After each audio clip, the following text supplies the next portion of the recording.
Ok, ¿qué son las técnicas experimentales para determinación de fases? Son métodos modernos con los cuales se identifican fases dentro de un material. Esto es importante desde el punto de vista de tecnología. Hasta hace algunos años, lo que existía solamente era observar al microscopio óptico. Pulir, lo que hacen ustedes, pulir metalografía y observar en el microscopio óptico. La tecnología ha avanzado en el último siglo y nos regaló estas técnicas, estas nuevas técnicas experimentales para saber si estamos observando correctamente la fase. Es decir, ya no se hace todo a ojo. Probablemente un metalúrgico pueda deducir muchas cosas observando una microestructura, pero muchas de esas cosas ya desde el punto de vista de ciencia, cuando quiero hacer ciencia muy precisa, necesito un aparato que tenga mejores ojos que el humano. ¿Y quiénes son esos? Bueno, son los tres básicos. Uno sería lo que le llaman la cristalografía. Hay toda una rama experimental que se llama cristalografía. ¿Cuál es la idea? Pues identificar a través de rayos X, usando rayos X, las fases presentes y los parámetros de red, la estructura cristalina, etcétera. La segunda sería la microscopía electrónica. Esta también ha tenido un auge importante porque de alguna forma puede cuantificar composición química y actualmente incluso ya puede colorear qué grano tiene qué estructura cristalina, cuál es la alineación, el plano que estamos observando de cada grano metálico. Y la última, que es el análisis térmico. En el análisis térmico lo más importante es determinar las reacciones o las transformaciones de fase que ocurren para un material. Recuerdan, cada transformación de fase me involucra ¿qué? Cambio de propiedades. Cuando yo enfrío una aleación, lo primero que debería de ir a hacer es análisis térmico. El análisis térmico va a decir qué transformaciones ocurrieron y de alguna forma me va a dar un primer indicio de lo que le está pasando al material durante su fabricación. Sale, la siguiente sería, esta es la cristalografía de rayos X, es este aparato que se ve ahí hermoso. ¿Cuál es la idea? La idea es irradiar a la muestra y utilizar un cierto ángulo en el cual las ondas de rayos X se van a potenciar y me van a dar un patrón constructivo que va a detectar por ahí un aparato, le llaman un detector. Y con ese detector voy a determinar qué zonas del material están perfectamente alineadas.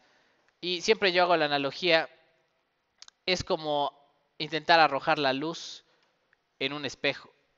Si yo tengo aquí una pared y dentro hay un espejo, en el momento en el que la luz impacte al espejo, ¿qué va a pasar? Se va a reflejar y se va a ver una señal. Es lo mismo que le pasa a la estructura cristalina. El rayo X cuando impacta sobre la superficie, solamente en cierto ángulo, me va a dar una interacción constructiva y va a rebotar la señal hacia el detector, ¿no? Esa es la idea. Okay, ¿por qué se utilizan rayos X para hacer la determinación? Pues básicamente tienen las mismas longitudes de onda que los cristales de la mayor parte de los materiales. O sea, podrían usar microondas para intentar hacerlo, pero bueno, se usan exactamente rayos X por la longitud de onda y el tamaño que tienen los planos entre un plano y el otro de la estructura cristalina. Esta es más o menos la señal de lo que se observaría en un experimento de difracción de rayos X. Si observan, son puntitos geométricamente, se ve que tienen cierta geometría, ¿cómo se llama? Eh, Simetría, ¿no? Tienen cierta simetría. Esta simetría tiene que ver con la estructura cristalina del material. Cuando hago irradiar la muestra, solamente ciertos puntos es donde va a recibir la señal potenciada.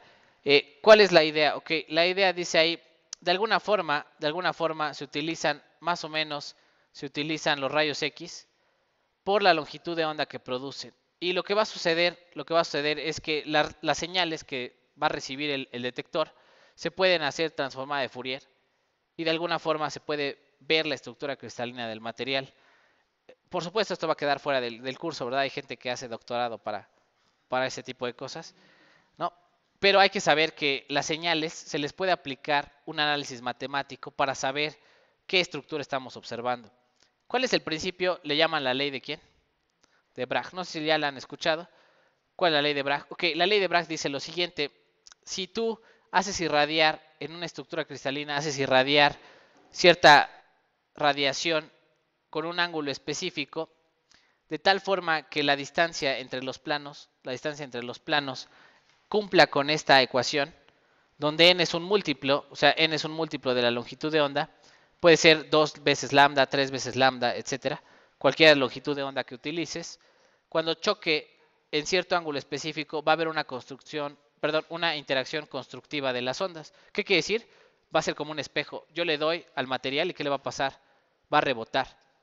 Solamente en ese ángulo específico, con esa longitud de onda. O sea, si mi rayo X tiene una cierta longitud de onda y yo lo hago irradiar exactamente en el ángulo con la distancia interplanar y que tiene que ver con el seno del ángulo de incidencia, entonces va a salir reflejada la onda. ¿Qué pasa si no cumplo con la ley de Bragg? O sea, si lo hago con otro ángulo.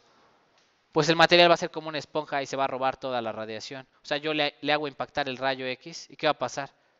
Nunca va a rebotar. Se lo absorbe, toda la energía la absorbe el material. Y así es como construyen su diagramita de puntitos, ¿no? Hacen irradiar la muestra de distintos ángulos y ven en qué zonas sí se refleja el rayo X y en qué zonas que se apaga, en qué zonas se apaga o simplemente la muestra se roba toda la intensidad de la onda, ¿no? ¿Sí? ¿Tiene sentido? Ok, esa es la idea de la ley de Bragg. Por supuesto hay muchas más matemáticas para poder construir la estructura cristalina. Y bueno, ¿cómo se llama el aparato? El aparato que mide la intensidad se llama un difractómetro. El difractómetro de rayos X, el que vimos allá arriba, de alguna forma hace irradiar los rayos X y lo que va midiendo es el ángulo en el cual se obtiene una intensidad constructiva, el ángulo en el que rebota la señal. Si no rebota la señal, no cumplo con la ley de Bragg y entonces no estoy irradiando con el ángulo correcto. Y bueno, de alguna forma, voy a poner aquí, de alguna forma, ¿qué va a pasar? Esta es la señal que observaríamos. De un lado son el ángulo de incidencia a la muestra, y del otro lado vería la intensidad reflejada. Vean que en muchas zonas, en muchos ángulos, por ejemplo, desde, ¿qué les gusta? 25 hasta 35, no se refleja la onda. ¿Ya vieron? O sea, la onda choca y toda la absorbe el material. No hay intensidad reflejada en la muestra. Pero, por ejemplo, aquí a 40 y tantos, hay una alta intensidad de onda reflejada. ¿Qué quiere decir? Que en ese ángulo, en 40 y tantos grados, al impactar la muestra, ¿qué le va a pasar? Como un espejo refleja casi el 100% de la luz. ¿Tiene sentido? Y bueno, estos picos son característicos de cada estructura cristalina. ¿Qué quiere decir? Que este pico, haciendo matemáticas, yo ya sé que pertenece a los 40 y tantos grados, pertenece al plano 311. Ese plano, entre un plano 311 y el siguiente plano 311, está surgiendo esa interacción constructiva. Entre esos dos planos hacen las veces de un espejo con la ley de Bragg. Choca la radiación y entre esos dos planos 311 me generan este pico de señal. Entonces se vuelve como una huella digital para la fase. ¿Cómo sé si tengo perlita en un material? Pues tomo la muestra y la llevo a difracción ¿de qué? De rayos X. Hacen irradiar y sacan su huella digital y ven qué planos están presentes. Si observan y está la huella digital de la perlita, entonces sí tengo perlita en mi material. Y el área bajo la curva me va a decir cuánto de perlita tengo. ¿Tiene sentido?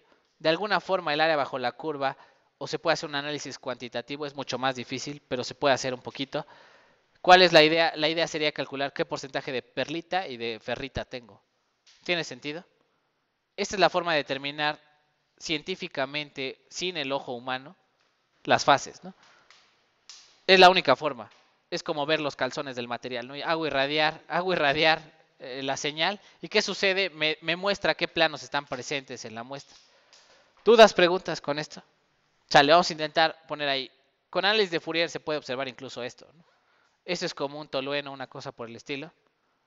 Y incluso se pueden hacer mapas de densidad electrónica, con los cuales pues, literalmente veo los átomos dónde está cada uno, ¿no? Pero bueno, que este análisis sería un análisis, imagínense cuántas veces irradiaron la muestra por todos lados, ¿no? En 3 dimensiones hasta lograr este tipo de cosas. Es mucho más complicado, pero sí se puede hacer. Incluso se pueden hacer este tipo de estructuras, ¿no? Todo esto requiere bastantes matemáticas y todo un estudio, pero es lo más moderno que existe para determinar fases. Así como pueden ver estructuras orgánicas, también se pueden ver estructuras cristalinas de los materiales, ¿no? Por ejemplo, los polímeros de esa forma ven su estructura cristalina. Voy a seguir. Vamos a ver algunos de los métodos de difracción de rayos X. El primer método se llama el método de Lau. Y este método casi no lo utilizaremos en metalurgia porque necesitamos un monocristal. ¿Cada cuándo tenemos monocristales? En metalurgia o bueno, en materiales. Muy pocas veces, ¿no? Creo que nada más fabrican monocristales de silicio y de dos, tres cosas, ¿no? Entonces, cuando tengo un monocristal, lo que voy a hacer es voy a ponerlo en este portamuestras que le llaman el goniómetro. Y el goniómetro me permite girar la muestra en una dirección y en otra. Y lo que voy a hacer es voy a intentar incidir la muestra con un rayo X y girar el goniómetro para ver cuál interacción constructiva tiene, el ángulo en el cual se difracta o se refleja la señal. Esa sería la idea de la zona en donde se cumple la ley de Bragg, ¿cierto? Y este método de Laue lo que hace es atravesar, los rayos X atraviesan la muestra y crean el patrón, lo crean en la parte de atrás, ¿no? ¿Cuál es el segundo tipo? Le llaman ahí, le llaman también el método de ¿qué? Cristal giratorio. En este método lo que se hace es, otra vez un monocristal, se hace difractar, se hace incidir sobre un ¿qué? Sobre un rayo X y lo que se hace es hacer girar la muestra. Y lo que va a crear es un patrón de líneas que va a decir en qué ángulo se difracta correctamente la muestra. ¿Cuál es el patrón de líneas que se crea? Voy a ponerlo ahí, creo que está por acá abajo. No, creo que no está. Ok. El patrón de líneas es hago irradiar la muestra y como la muestra está girando me crea patrones como si fueran círculos concéntricos. Y esa es la forma o la figura en la cual voy a estar observando mi patrón de difracción. ¿Cuál sería, dice ahí, el otro método? Es el método que más se utiliza en metalurgia. Se llama el método de Debye-Scherrer.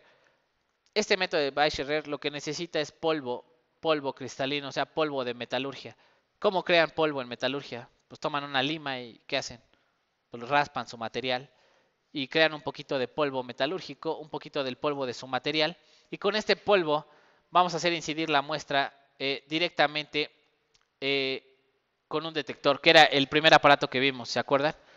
Que tenía un detector y lo que va haciendo ahí es girar la muestra hasta obtener los planos adecuados. Este método es el más utilizado. ¿Cómo se llama? De Debye-Scherrer, en el cual se muele el metal, se muele el material cristalino y se hace incidir y dependiendo del ángulo de difracción se mide la ley de Bragg, dónde ocurre la ley de Bragg y qué planos están presentes en su material, en su muestra. Y bueno, de alguna forma, estos son algunos de los patrones de difracción. Vean que se ven como círculos que concéntricos y dependiendo de la distancia a la que se encuentren del rayo de X que se le hizo incidir a la muestra, dependiendo de esa distancia se va a saber que es el plano 100. Y con eso con ese código de barras, sé si está austenita presente en mi muestra, ¿no? Por ejemplo.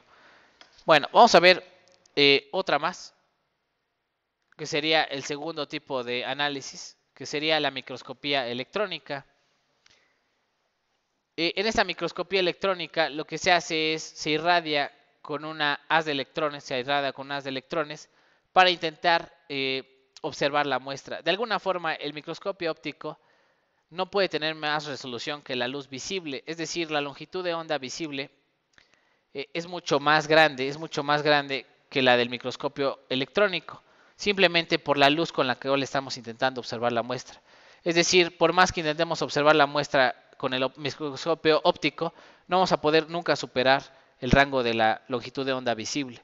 Por lo tanto, la gente ideó, ¿verdad? Siempre la ciencia se la ingenia y dice, ok, si la luz visible no es suficiente para ver más adentro de un material, ¿qué tengo que hacer? Pues hacerle incidir algo que no sea luz visible. Y por eso irradian con electrones. Los electrones tienen una longitud de onda muy pequeña y eso les da una alta resolución al ¿quién? Al microscopio electrónico. Por ahí ya verán que actualmente, ¿verdad? Cada vez los microscopios electrónicos tienen más resolución. Dependiendo del año, poco a poco ha ido creciendo la resolución. Ahorita creo que el más actual se llama Field Emission y es un super filamento que lanza un haz de electrones muy fino con una longitud de onda muy controlada y permite observar muy bonito el material, ¿no? De una forma muy nítida y con una alta resolución. Por supuesto, mientras más caro el filamento, pues mejor resolución va a tener, ¿no? ¿Qué otra cosa dice por ahí? De alguna forma, lo que vamos a tener en un microscopio electrónico son interacciones electrónicas. Es decir, los electrones que choquen con la muestra, algunos van a atravesar la muestra y otros van a rebotar. A eso le llaman los dos tipos de dispersión de los electrones. Una sería elástica y otra sería ¿qué? Inelástica. Elástica sería que choca y ¿qué pasa? Rebota, como si fuera una liga, ¿no? Mientras que inelástico sería que choca con la muestra y de alguna forma tiene una interacción y pierde velocidad. Dice por ahí, ok, Normalmente no les voy a hacer aprender todos los tipos de electrones, pero hay un montón de señales que se generan durante la señal del microscopio electrónico. Vean ahí, se crea lo que le llaman la pera, ¿no? Cuando ustedes irradian la muestra de un material con el microscopio electrónico, toda esta zona del material se va a ver afectada por la interacción con esos electrones y van a sacar una serie de rayos, una serie de señales que van a permitir no nada más saber qué hay adentro del material, sino saber su composición química, eh, crear una imagen nítida sobre lo que está pasando, el relieve o el número atómico de los elementos que estén presentes en esta zona. Vean que dependiendo de la intensidad o la energía que traiga el haz, pues más grande va a ser la pera que se va a formar, ¿no? Todo esto lo van a ver en otra materia, que es, ¿cómo se llama? Metalurgia química experimental, donde ustedes se supone que saben cómo funciona el microscopio electrónico y les dicen qué señales se emiten, ¿no? Una por una. Entonces no me voy a detener mucho aquí, solamente hay que saber que con esta sería la segunda forma de ¿qué? De observar el material. También se despiden rayos que, dice ahí, también se puede hacer ley de Bragg con esto. ¿Qué quiere decir? Que al mismo tiempo observar el material y si yo inclino la muestra con cierto ángulo, puedo saber en qué zonas difracta y qué plano estoy viendo. Entonces, las nuevas técnicas lo que hacen es observar la muestra y además inclinarla para saber cuál es la señal o qué plano estoy observando de mi material, ¿no?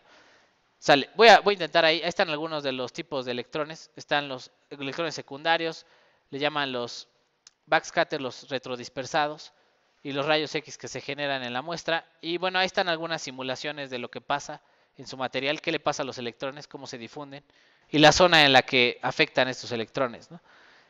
Voy a intentar avanzar. Sale. Ok. La microscopía hay de dos tipos, ya saben. Microscopía electrónica de transmisión.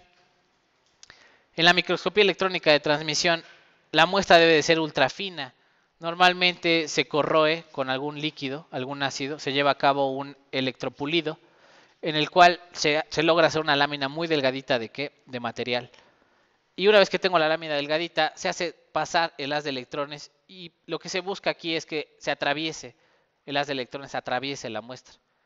La idea de atravesar la muestra es que genere un patrón de difracción, otra vez otro patrón de difracción, que me permita analizar la estructura del material. Y este es el microscopio, digamos, que tiene mejor resolución, pero ¿cuál es el problema? Pues la preparación de la muestra, ¿no? Siempre la preparación de la muestra es bastante complicada, a diferencia del otro, ¿no? El otro método, que no sería microscopía electrónica de transmisión, ¿cómo sería? Ahí se ve, ¿no? El patrón de difracción de un microscopio electrónico de transmisión. Aquí está la muestra en el centro. Y cuando choca el haz de electrones se difracta en ciertos puntos con la ley de Bragg, ¿no? También genera un mapa de la estructura cristalina. ¿Cuál es el otro? El de barrido, ¿no? ¿Qué se hace en el de barrido? El haz de electrones se hace incidir sobre la muestra y con una computadora se recoge la señal de los electrones que rebotan o los electrones que salen de la muestra. Con estos electrones, de alguna forma, se puede analizar la topografía de la superficie y se puede analizar la microestructura del material. Este es el que más utilizan en ¿qué? En metalurgia. De alguna forma me permite ver el relieve y además me permite analizar composición química, pero además me crea una imagen bonita, ¿no? Una imagen bonita de cada uno de los, ¿cómo se llama? De los materiales. ¿Qué es importante por ahí? La mezcla tiene que ser conductora. Estamos hablando de conducir electrones a través de la muestra. Es un haz de electrones el que va a chocar con la muestra. Por eso algunas muestras que son polímeros, cosas biológicas, las tienen que recubrir. Y hay de dos tipos, con carbono y con oro. Mientras más metálico y mejor conductor, ¿qué va a pasar? Más nitidez voy a tener en observar la muestra. Entonces, toda cosa que no sea conductora, hay que forrarla, hay que recubrirla con polvo o de alguna forma, a veces son spray. Hay un spray de carbón con el cual cubren las muestras para poderlas observar en el microscopio. Hay otras en las que ¿qué? Volatilizan el oro y lo depositan, ¿no? Le llaman sputtering, lo depositan sobre la muestra hasta que ¿qué? Hasta que se vuelve conductora. Entonces, de repente, ¿verdad? Cuando llevan su microscopio, perdón, su muestra a un microscopio electrónico de barrido y lo llevan todo montado en baquelita, ¿no? Un polímero o en resina. ¿Ustedes creen que lo puedan observar? Ok, normalmente no, ¿verdad? Tiene menor nitidez o el filamento se daña por la carga de los electrones. ¿Qué quiere decir? Los electrones no logran pasar o atravesar la muestra porque es no conductora. Ahí siempre se les dice, tomen la muestra y que sin montar, hay que llevarla al microscopio electrónico. ¿Cuál sería la otra? Bueno, hay microscopios más modernos que meten poquito aire a la cámara. Tiene que estar al vacío para que no se queme ¿cómo se llama? El filamento. Y meten un poquito de aire para que pueda verse la muestra, ¿no? Son algunas de las cosas importantes por ahí. La siguiente clase vamos a ver análisis térmico. Voy a dejarla hasta aquí.